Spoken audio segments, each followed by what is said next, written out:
आणि कोल्हापूरचा तो जो मुन्ना महाडिक जो बेदरकारपणाने बोलला की यांच्या सभेला जाणाऱ्या मी आपल्या त्यांच्या सभेला येणाऱ्या महिलांचे फोटो काढा आणि या जर का त्यांच्या सभेला गेल्या तर मला सांगा यायचं आमच्याकडे नाव आणि जायचं त्यांच्याकडे.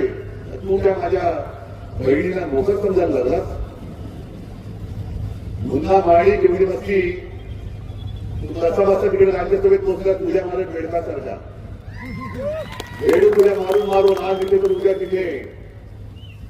आणि प्रत्येक सभेत जो इशारा देतो तो इथून सुद्धा देतोय पाटणमधून सुद्धा देतोय.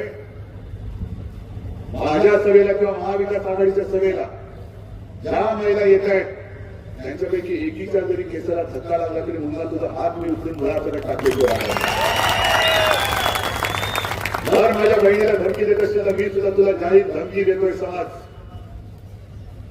कारण हीच शिकवण आम्हाला छत्रपती शिवाजी